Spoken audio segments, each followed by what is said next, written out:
मी दुरंत देव ह्या शब्दाचा तुम्हाला स्विचवर्ड सांगितला आणि त्याच व्हिडिओमध्ये मी तुम्हाला हे देखील सांगितलं की आपण आपल्या विचारांवर काम केलं पाहिजे, आपल्या शब्दांवर काम केलं पाहिजे. तर ते कसं मी हे तुम्हाला या व्हिडिओमध्ये सांगत आहे. व्हिडिओ शेवटपर्यंत न स्किप करता बघा, खूप पॉझिटिव्ह गोष्टी तुम्हाला या व्हिडिओमध्ये मिळणार आहेत.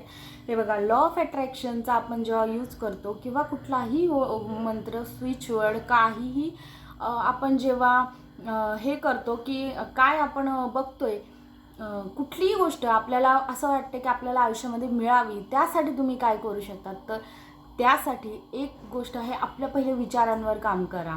हे बघा, कुठलीही गोष्ट आपल्याला मिळवण्यासाठी आपल्याला धडपड केली पाहिजे. कारण हे बघा, आता जर समजा तुम्ही स्विचवर्ड चॅन्ट करत असाल, तुमच्यासाठी तो काम करत नाही आहे, तर मग तुमचं काही चुकतंय का हा विचार केला पाहिजे. चुकतंय काय तुमचं, की तुमच्या व्हायब्रेशन ज्या आहेत ना त्या युनिवर्सला म्हणतात ना त्या कनेक्टेड नाही आहेत. तर कशा कनेक्टेड नाही आहेत, का कनेक्टेड नाही आहेत ह्याचा विचार करा. का कनेक्टेड नाही आहेत, तुमच्या व्हायब्रेशन्स लो आहेत. लो का आहेत, कारण तुमच्या मनामध्ये साठलेले विचार, तुमच्या मनामध्ये साठलेली नकारात्मकता, तुमच्या मनामध्ये साठलेली इतरांबद्दलची ईर्ष्या, तुमच्या मनामध्ये साठलेला इतरांबद्दलचा राग, ह्या गोष्टी जेव्हा मनातून बाहेर काढाल त्यावेळेस तुमच्या व्हायब्रेशन्स हाय होतील. तुमच्यावर प्रत्येक गोष्ट, कुठलीही प्रार्थना, अगदी तुम्ही विश्व प्रार्थना म्हणालात तरीही ती तुमच्यावर काम करणार आहे. जोपर्यंत तुम्ही कुठल्याही गोष्टीचा म्हणतात ना की कुठल्याही गोष्टीमध्ये तुम्ही काम करत नाही आहेत, की तुम्ही तुमच्या शब्दांवर काम करत नाही, तुमच्या विचारांवर काम करत नाही, तोपर्यंत तुमच्या कुठल्याही गोष्टीला सक्सेस मिळणार नाही आहे. तर हे बघा, शब्दांवर किंवा विचारांवर काम का करावं.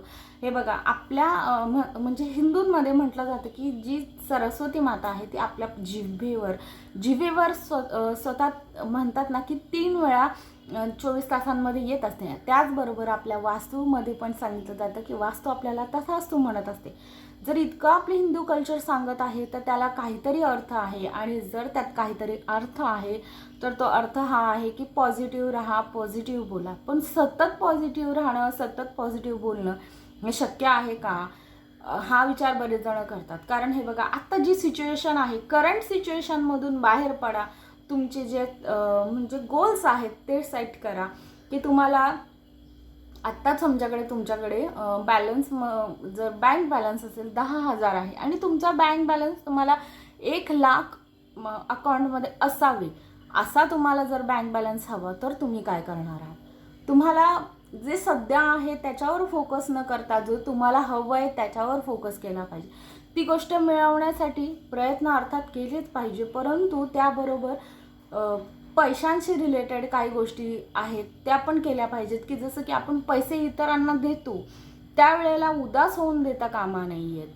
कारण पैसा, प्रेम ह्या दोन्ही गोष्टी जेव्हा आपण एकमेकांना देतो, शेअर करतो ना, त्यावेळेस त्या वाढतात आणि त्या 3x तुमच्याकडे रिटर्न येत असतात. डबल ट्रिपल एक्सेलने तो तुमच्याकडे रिटर्न येत असतात. कसं, तर हे बघा, जर तुमचे काही एक्सपेन्स तुमचे असतील तर समोरच्याचा तो इन्कम आहे. तर त्यामुळे तुम्ही विचार करा की जर तुम्हाला इन्कम वाढवायचा आहे तर तुम्हाला काय करावं लागणार आहे.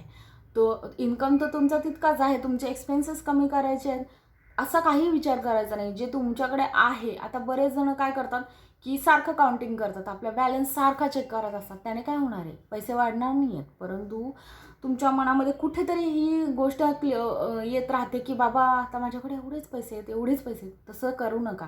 कंटिन्यू बॅलन्स चेक करत राहणं, कंटिन्यू पैसा चेक करत राहणं, कंटिन्यू खर्च मोजत राहणं हे चुकीचं आहे. फक्त तुम्हाला कोणालाही पैसे देत असताना एक गोष्ट लक्षात घ्या की तुम्ही मनामध्ये जेव्हा कोणालाही पैसे देत आहात तेव्हा म्हणा की ह्या पैशांनी समोरच्याची गरज तर भागणार आहे, परंतु त्याचबरोबर समोरच्याची गरज भागून तो पैसा माझ्याकडे डबल ट्रिपल एक्सेल असा होऊन म्हणजे रिटर्न येणार आहे, मध्ये येणार आहे, माझ्याकडे तो डबल येणार आहे, ट्रिपल येणार आहे. असा जेव्हा 5 टाइम्स ट्रिपल येणार आहे, 5 टाइम्स रिटर्न येणार आहे, जेव्हा तुम्ही असा विचार कराल तेव्हा पैसा तुमच्याकडे येईल. जेव्हा तुम्ही अशा रीतीने पैशांची जे तुमचे थॉट प्रोसेस आहे ती चेंज कराल तेव्हा होईल. प्रेमाच्या बाबतीत पण तसंच आहे. समोरचा व्यक्ती आपल्यापासून दूर जात आहे असा विचार केला तर ती नक्की होणार. त्या बऱ्याच गोष्टी आहेत ज्या आपण आपल्या शब्दांवर विचार करायला हवा, की आपण रोज काय बोलतोय, काय करतोय ह्याचा विचार करा. सीझन गरमीचा आहे, बरोबर आहे. गरम खूप होत आहे, खूप होत आहे असं म्हणलात तर तुम्हाला गरमी खूप जास्त जाणवणार आहे. पण तुम्ही म्हणालात, की ठीक आहे गरमी आहे, पण माझ्याकडे AC आहे, माझ्याकडे कूलर आहे, मी अफोर्ड करते, तर तुम्हाला नक्की मिळणार. परंतु तुम्ही सारखं म्हणत राहिलात गरम खूप होत आहे, गरम खूप होत आहे, तर तुम्ही गरमीच्याच सीझनमध्ये गरम ठिकाणी राहायला जाल किंवा काहीतरी गरमी होऊन जाईल. त्यामुळे आपल्या शब्दांवर विचार करण्याला खूप महत्त्व आहे. आपण एखादी गोष्ट पण हे करत असताना लक्षात घ्या, की आपण आज करतो, उद्या विसरून जातो. पण तसं न करता ते कंटिन्यू करा. कारण हे बघा, जसं आपल्या गाडीला इंजिन असतं, तसंच आपल्या मनाला, आपल्या देहाला एक मेंदू देवाने दिलेला आहे. आणि त्याचं जे फ्युएल आहे ते आहे विचार. विचार तुम्ही जे करतात तसं तुमचं आयुष्य घडत असतं. आणि विचार चांगले केले तर आयुष्य खूप सुखकर होणार आहे. त्यामुळे विचार करत असताना फ्युएलचा विचार पहिला करा. कारण कुठेही आता तुमचं डेस्टिनेशन काही असू दे, तुम्हाला सांगितलं ना 10,000पासून तुम्हाला 1,00,000पर्यंत जायचं आहे, तुमचं डेस्टिनेशन 1,00,000पर्यंतच आहे. परंतु घराच्या बाहेर निघताना आपण कुठल्याही गाडीमध्ये पहिले पेट्रोलच चेक करतो ना. पेट्रोलच चेक करायचं आहे, आपले विचारच चेक करायचे आहेत. आणि विचार रोज म्हणजे बँक बॅलन्स रोज नका चेक करू, पण विचार रोज चेक करा. आपण आज किती पॉझिटिव्ह बोललो, आपण आज काय पॉझिटिव्ह विचार केले, आपण आज काय पॉझिटिव्ह लिहिलं. हे बघा, लिहिण्यावर पण खूप महत्त्वाचं आहे. मी त्याच्यावर नंतर एक व्हिडिओ बनवेन, कारण सगळं एकत्र सांगितलं तर खूप म्हणजे कन्फ्युजन होईल. त्यामुळे सांगते की लिहिण्याने आपल्या आयुष्यामध्ये काय चेंजेस होतात हे मी स्वतः बघितलेलं आहे. त्यामुळे लिहिण्यामुळे काय होईल हे तुम्हाला मी नेक्स्ट व्हिडिओमध्ये सांगते. प्रत्येक गोष्ट ना, तुम्हाला जे हवं ते तुम्ही लिहा. आज तुमच्याकडे जे नाही ते तुम्हाला लिहायचं आहे, जे आहे ते लिहायचं नाही आहे. किंवा लोक लिहिताना जे नाही आहे तेच पहिले लिहितात. जे नाही ते लिहा, पण कसं लिहा, करंट सिच्युएशनमध्ये ते घडलं आहे म्हणजे असंच विचार करून लिहा. तुम्हाला फ्युचरमध्ये 10,00,000चा बॅलन्स तुमच्या बँकमध्ये हवा आहे, तर तुम्हाला युनिवर्सला पहिले सांगावं लागेल की थँक्यू युनिवर्स, माझ्याकडे 10,00,000 रुपये आहेत. तेव्हाच ते तुमच्याकडे येणार आहेत.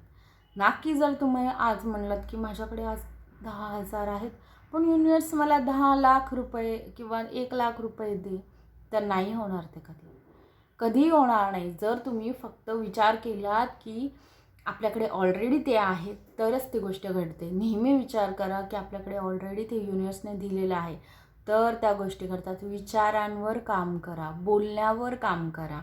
जसं विचार करतात तसं बोला. असं नाही आहे की आपण ज्या सिच्युएशनमध्ये राहतो, सराउंडिंगमध्ये राहतो, त्या लोकांसारखं बोला. कोणासारखंही बोलायचं नाही आपल्याला. आपल्यावर काम करायचं आहे, आपल्या विचारांवर काम करायचं आहे. विचार पॉझिटिव्ह राहतील ह्याच्यावर कॉन्सन्ट्रेशन करायचं आहे. आपले शब्द जे आहेत ते पॉझिटिव्ह राहतील ह्याच्यावर कॉन्सन्ट्रेशन करायचं आहे. दिवसभरामध्ये किती वेळा आपण विचार करतो की इथे खूप गरम आहे, माझ्याकडे हे नाही आहे, माझ्याकडे ते नाही आहे, माझं मूल माझं ऐकत नाही आहे, किंवा माझं मूल शाळेमध्ये हे करते, माझं मूल ते करते, किंवा माझं मूल खूप भांडते किंवा खूप मस्ती करते. तर असं न करता माझं मूल चांगलं आहे ह्याच सिच्युएशनमध्ये कसंही असलं तरी आपण अफर्मेशन द्यायला हव्यात. कारण शब्द काम करतात, शब्दांची जादू आहे. शब्द पॉझिटिव्ह जर विचार केला तर पॉझिटिव्ह होणार आहे.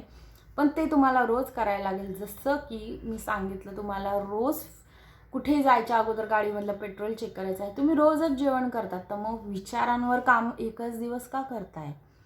रोज जेवण करतात, त्या रोज जेवण केल्याने तुमचं शरीर चालत आहे, तर तुमचं मन, तुमचं आयुष्य चालण्यासाठी जे विचार आहेत त्यांच्यावर का काम नाही करायचं? त्यांच्यावर तर पहिले काम करा ना. त्यामुळे व्हिडिओ आवडला असेल तर लाईक, शेअर आणि सबस्क्राईब करायला विसरू नका. पुढे मी अफर्मेशन पण देणार आहे आणि रायटिंगबद्दल पण सांगणार आहे. परंतु त्याच्या अगोदर तुम्हाला चॅनलला सबस्क्राईब करायला हवं. चॅनलला सबस्क्राईब करा, लाईक, शेअर आणि सबस्क्राईब करायला अजिबात विसरू नका. व्हिडिओ आवडत असेल तर नक्की लाईक करा.